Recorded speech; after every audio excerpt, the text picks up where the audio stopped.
Assalamualaikum warahmatullahi wabarakatuh. Berjumpa lagi dengan saya Haslawati di media podcast Malabi Kemenak Memuju. Media informatif, kreatif, edukatif, dan inspiratif. Media yang selalu menyajikan tayangan-tayangan yang menarik untuk Anda. Dan baik pemirsa, lagi-lagi saya akan menghadirkan narasumber untuk Anda. Narasumber yang insya Allah akan berbagi ilmu dengan kita semua. Beliau adalah Bapak Kiai Haji Namru Asdar SAG. Juga beliau adalah sebagai Ketua Majelis Ulama Indonesia Kabupaten Mamuju. Baik pemirsa, seperti biasa di langkah awal terlebih dahulu saya akan menyapa narasumber. Assalamualaikum Pak Kiai.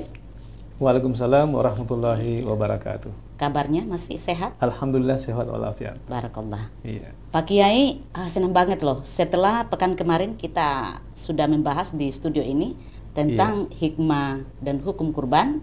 Ya, hikmahnya sudah dijelaskan. Wah, ternyata kurban itu adalah sunnah muakkad dan bisa juga menjadi kewajibannya. Iya. Iya Pak Kiai ya. Iya. Ya, dan kali ini kita akan membahas sedikit tentang hukumnya kurban. Iya. Ya, seperti apa sih hukum kurban itu Pak Kiai? Ya, silakan seperti biasa di langkah awal mukadimahnya tentang tema ini, silakan. Iya. Bismillahirrahmanirrahim. Assalamualaikum warahmatullahi wabarakatuh. Waalaikumsalam warahmatullahi Alhamdulillahirabbil alamin. Wassalatu wassalamu ala nabiyyina Muhammadin wa ala alihi wa sahbihi ajma'in, amma ba'd. Para pemirsa podcast Malabi dimanapun berada, alhamdulillah tema kita kali ini berkaitan dengan hukum kurban dan ketentuan-ketentuan yang berkaitan dengan pemotongan hewan kurban. Adapun tentunya hukum kurban ini ya oleh para ulama, jumhur ulama berpendapat bahwa hukumnya adalah sunnah muakkadah. Ya, sunnah muakkadah. Dan ada salah seorang ulama kita ya dari fuqaha yaitu Imam Abu Hanifah rahimahullah, itu berpendapat bahwa bagi orang yang mampu, ya diberikan kemampuan oleh Allah Subhanahu Wa Taala untuk berkurban, itu hukumnya wajib. Wajib. Ya, hukumnya wajib. Iya. Berdasarkan hadis bahwa likulli ahli ya min kulli baitin udhiyah. Ya, artinya bagi setiap keluarga dalam satu rumah tangga, setiap rumah tangga itu ada satu ekor hewan kurban. Ya. Kemudian juga Nabi SAW pernah bersabda, ya, man kana lahu si'ah wa lam yudahhi fala yaqrabanna musallana. Barang siapa yang Allah berikan kemampuan namun tidak berkurban, maka janganlah ia mendekati tempat salat kami. Tempat salat kami. Ya, artinya barang siapa yang diberikan oleh Allah kemampuan tetapi dia tidak berkurban, ya tidak usah ikut lebaran. Kira-kira seperti itulah. Ya, jadi dari sini kemudian beliau Imam Abu Hanifah menetapkan bahwa bagi orang yang mampu itu hukumnya wajib. Hukumnya wajib. Ya, juga dengan apa yang dilakukan oleh Nabi SAW dalam kehidupan beliau itu senantiasa berkurban. Ya, nah, itu. Jadi, namun secara umum, ya jumhur ulama mengatakan itu sunnah muakkadah. Ya. Nah, ini berkaitan dengan masalah hukum kurban. Tentunya ini juga disyariatkan berdasarkan firman Allah Subhanahu Wa Taala. Ya, dalam Al-Quran disebutkan, A'udzubillahi minasyaitonirrajim, fasholli lirabbika wanhar. Ya. Lalu ya lakukanlah salat, ya, berdoa kepada Tuhanmu dan berkurbanlah. Ya, potonglah hewan kurban. Jadi ini merupakan perintah Allah Subhanahu Wa Taala. Ya. Ya, saya kira itu berkaitan dengan hukumnya. Iya. Baik, Pak Kiai, melihat apa yang sudah disampaikan Pak Kiai bahwa ini kurban adalah sunnah muakkadah. Dan bagi yang mampu sudah diberikan nikmat Allah, diberi kemampuan, itu menjadi wajib. Iya. Baik, Pak Kiai, bagaimana jika ketentuan-ketentuan hewan kurban itu? Karena jangan sampai asal-asalan, asal mencucurkan darah lah, asal ada darahnya. Karena biasa kan ada pemahaman seperti itu di kalangan umat, Pak Kiai. Kalau lebaran itu kalau memang kita tidak ada sapi, tidak ada kambing, ya tidak ada ayam, ya cukuplah diri kita lah diri sedikit biar ada darah. Apakah itu benar? Ya, jadi dalam Al-Quran itu disebutkan wa likulli ummatin mansakan yadhkuru smallahi ala ma razaqahum min bahimatil an'am. Ya, jadi setiap umat itu ada dia punya ritual ibadah. Ritual ibadah. Ya, agar mereka itu senantiasa mengingat Allah dari apa yang Allah rezekikan kepada mereka berupa hewan ternak berkaki empat. Hewan ya. ternak. Iya, Jadi iya. dalam ayat ini itu disebutkan di situ bahimatul an'am. Jadi bahimatul an'amin adalah hewan ternak berkaki empat yang merupakan hewan konsumsi sehari-hari dagingnya. Ya, ya itu meliputi unta, kemudian sapi atau kerbau, kambing, domba atau biri-biri, ya. Ini yang menjadi hewan konsumsi, hewan konsumsi yang ditetapkan sebagai hewan kurban. Adapun misalnya kalau seperti kuda, meskipun berkaki empat, ini bukan hewan yang dikonsumsi sehari-hari dagingnya, hanya orang-orang tertentu yang makan yang makan dagingnya. Demikian pula mungkin dengan rusa, ya, meskipun berkaki empat, mungkin ada yang ternakkan juga, tetapi itu asalnya dari hewan liar. Jadi apalagi yang diternak pakai. Apalagi yang berupa unggas, unggas, ya, berkaki dua, ya, seperti ayam, itik, ya, burung dan sebagainya. Ini tidak termasuk daripada hewan kurban, ya. Nah, memang dalam hadis Nabi SAW itu ada hadis bahwa Nabi SAW pernah bersabda, ma'amila adamiyun min amalin ahabbu ilallahi fi yawmin nahr ahabbu ilallahi min ihraqid dam. Ya, artinya tidak ada yang dilakukan oleh manusia yang paling Allah cintai di hari penyembelihan hewan kurban itu melainkan mengucurkan darah. Nah, jadi di sini perlu difahami dengan baik apa makna daripada mengucurkan darah itu. Ya.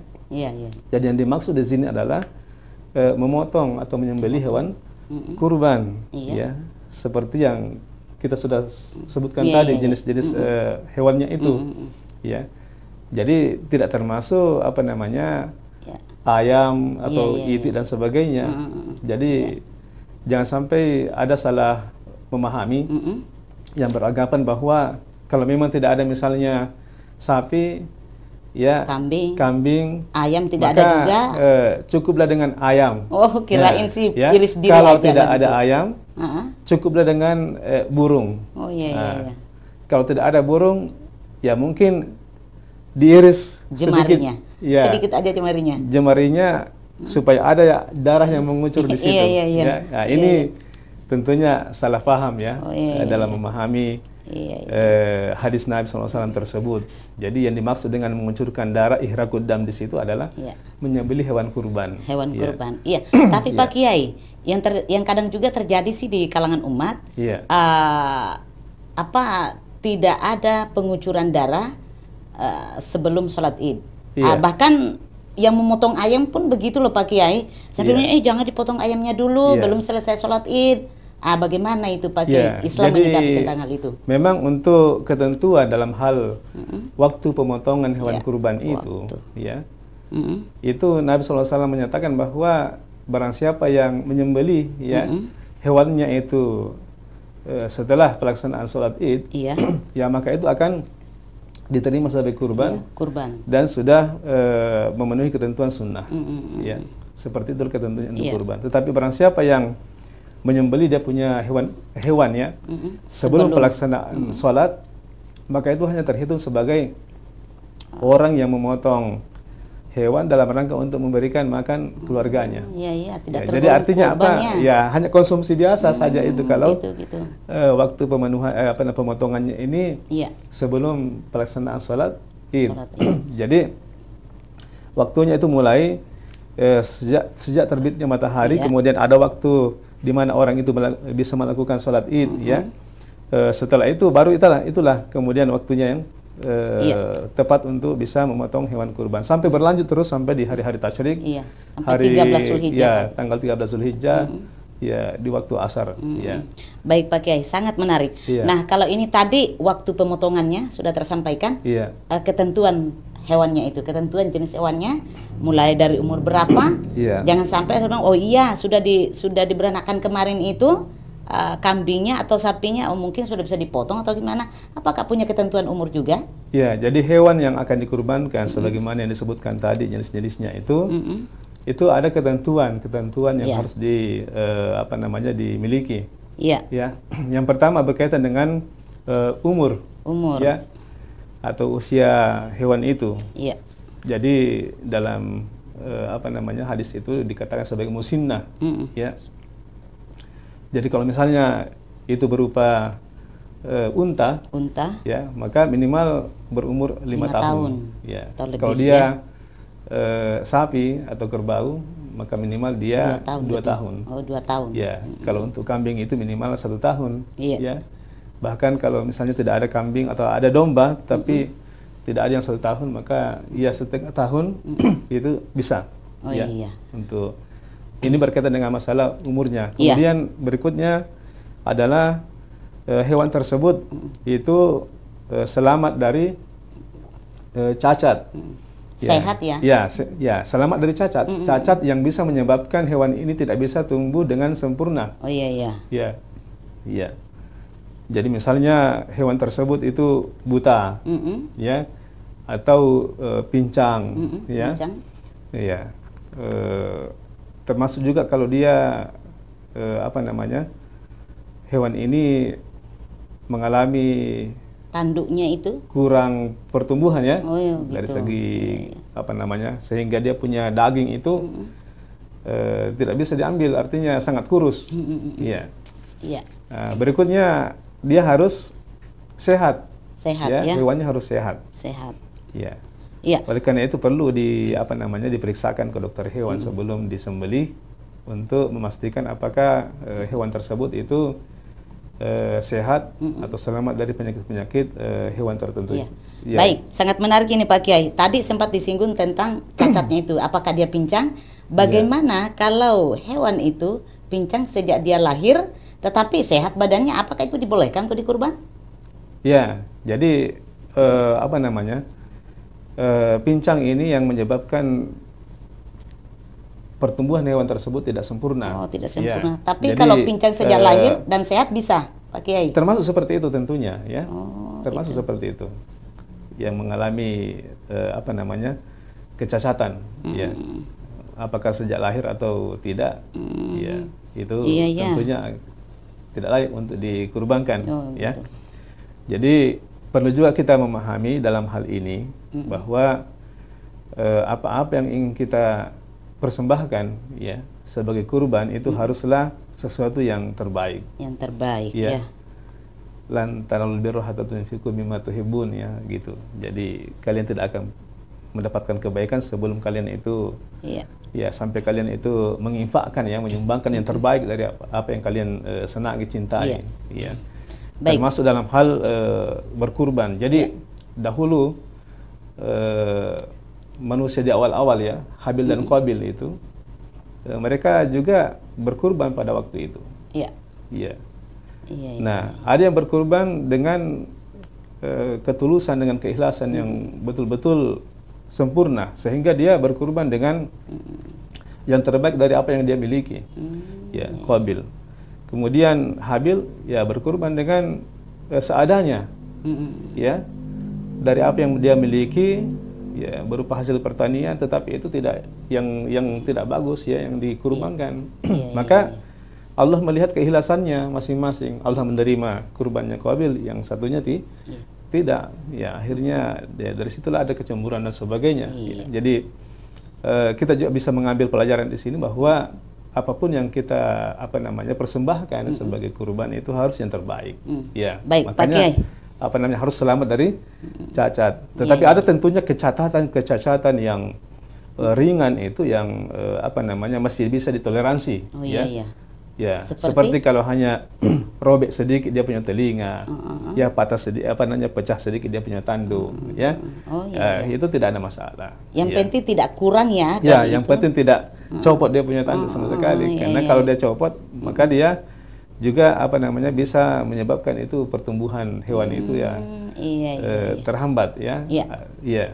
Baik, wah, sudah jelas ini tentang jenis-jenis hewannya yang apa perlu diketahui dalam berkurban itu. Nah sekarang Pak Kiai, ini kan tetap masih masalah kurban ini.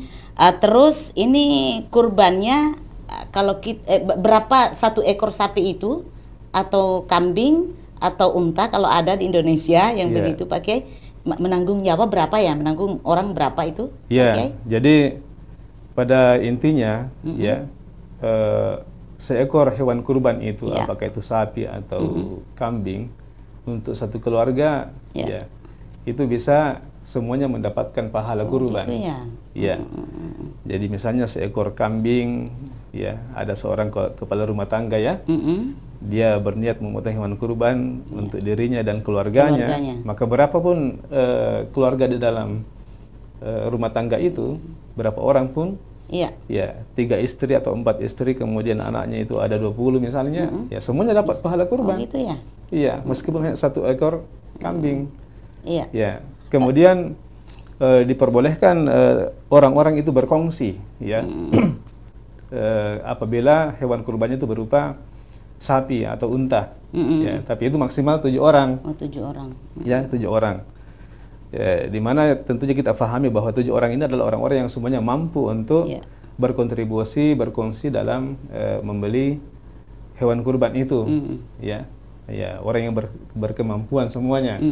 Nah, kalau semuanya orang yang 7 ini berkemampuan kemudian memiliki keluarga masing-masing, ya sudah menikah misalnya, ya maka tentunya keluarganya juga itu akan mendapatkan pahala yang sama ya.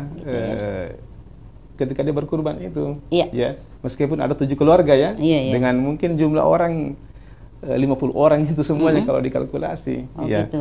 Iya. Ya. Baik nah, ini. Pak. Kemudian juga perlu kita memahami dengan baik. Iya. Ya. Antara kurban dengan hal yang bukan kurban.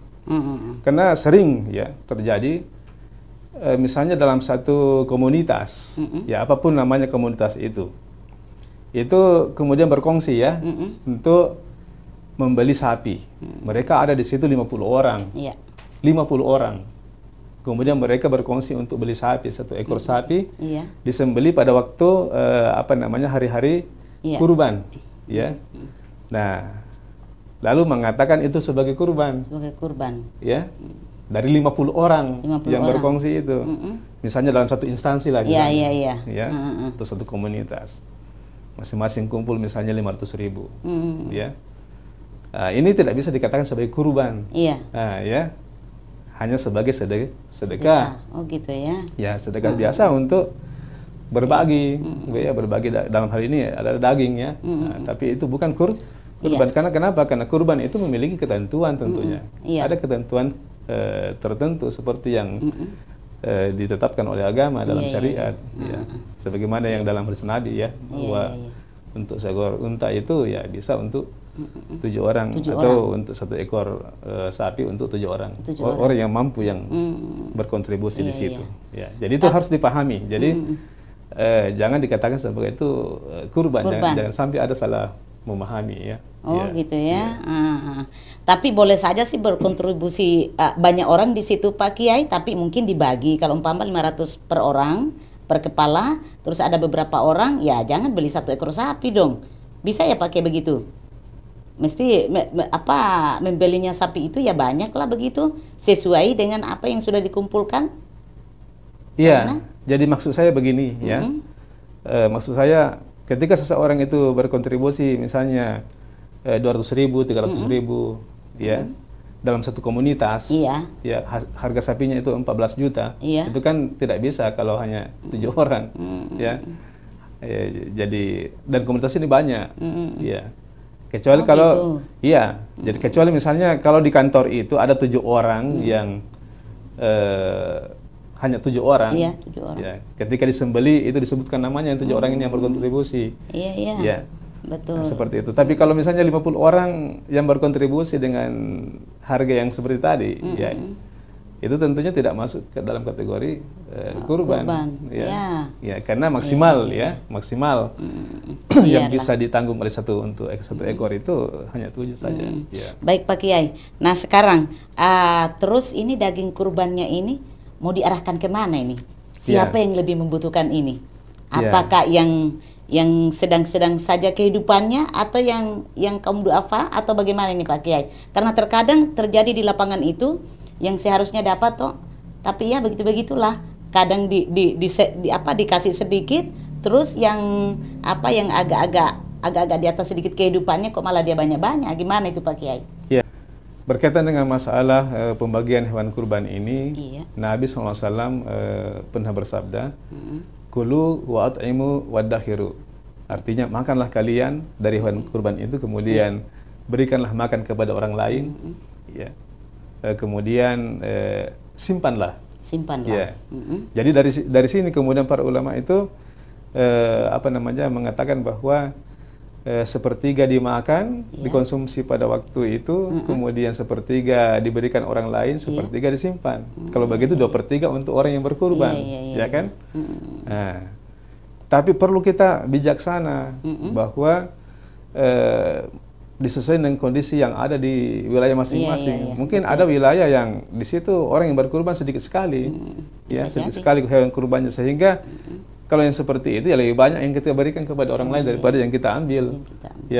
Nah, tetapi kalau misalnya hampir di setiap rumah tangga itu orang berkurban, seperti kalau kita berlebaran, setiap ada rumah, setiap di situ ada ayam yang dipotong, ya. Coba kalau misalnya hari raya kurban, setiap rumah tangga itu ada minimal 1 ekor kambing, maka ini kan dagingnya akan melimpah. Dengan melimpah seperti itu, maka itu tadi berlaku tadi. Kita makan sepertiga, kita berikan sepertiga, kemudian kita simpan sepertiga. Bisa, artinya simpan di sini bisa dihabiskan, mau disimpan 1 tahun juga bisa. Nah, di situ. Kan ada yang mengatakan bahwa tidak bisa disimpan itu daging kurban lama-lama. Pemali. Nah, itu gitu. Nah, itu tidak jadi bahkan sekarang itu dikalengkan, dijadikan abon, kemudian ketika ada bencana, ketika ada orang yang kelaparan itu diberikan ke sana, Nah, itu dari hewan kurban itu. Mungkin kita pernah makan rendang, rendang ketika bencana, itu dari kurban yang kemudian diolah. Jadi seperti itulah berkaitan dengan tapi berkaitan dengan daging kurban yang berupa nazar, betul. Ini tidak bisa dimakan oleh orang yang bersangkutan, itu harus diberikan. Yang bernazar tidak boleh. Ya, beda dengan kurban yang ini Pak Kiai. Oh gitu. Ya baik. Jadi yang pantas diberikan penyaluran itu hanya kaum duafa saja. Semua berhak, siapapun gitu. Keluarga, kaum tetangga, yang terdekat dengan kita, itu kita berikan. Tidak mengenal kaya atau miskin, gitu terus Pak Kiai, yang terakhir ini yang sering kita lakukan juga terus terang, kita bertetanggaan dengan saudara kita non Muslim. Apakah itu boleh? Itu juga termasuk tidak menghalangi, jangankan kurban, zakat saja bisa kita berikan, karena yang di situ yang disebutkan adalah statusnya dia fakir atau miskin, bukan agamanya, walaupun beda agama, betul. Jadi itulah Islam, begitulah Islam. Tentunya kita harus bijak juga, artinya bijaknya di mana, kalau misalnya masih ada kita punya saudara yang lebih membutuhkan, kenapa tidak, kan? Kita utamakan dulu saudara-saudara kita. Terus yang mana lebih diutamakan Pak Kiai? Yang di dekat kita atau yang jauh-jauh? Kalau di lingkungan kita, umpama tetangga kita, wah agak-agak sedikit inilah kehidupannya, bisa dia beli daging lah kayak gitu. Tapi yang jauh di sana, beda kecamatan, ada loh. Ada mana yang didahulukan itu Pak Kiai? Tetangga atau yang jauh? Kalau dalam hal seperti ini mulai dari yang terdekat saja dulu. Terdekat. Tapi kalau kehidupannya agak lain, ada dalam Al-Quran itu sudah diatur itu, untuk berbuat baik kepada siapa dulu yang paling terdekat itu, mulai dari keluarga yang terdekat, keluarga tetangga yang bertetangga, keluarga yang seperti itu tadi. Ini Nanti kalau di satu daerah itu sudah surplus, baru kita alihkan ke daerah lain. Iya, Pak Kiai, sayang sekali. Pengennya sih berlama-lama di perbincangan ini, karena mungkin masih banyak yang masih tabu ini. Terutama saya ini masih sedikit ada ketabuan dalam hal ini. Tapi alhamdulillah sudah ada pencerahan sedikit demi sedikit, dan mudah-mudahan kedepannya tidak ada lagi kekeliruan dalam berkurban. Begitupun juga dengan pemirsa. Pak Kiai, terima kasih dengan waktunya. Sudah meluangkan waktu untuk hadir di studio. Terima kasih dengan ilmunya juga. kapan waktu kita bersua lagi, tentu di tema yang lain. Insya Ya. Allah. Baik pemirsa, sampai di sini pertemuan kita di Bincang-Bincang Agama di media podcast Malabi Kemenak Memuju.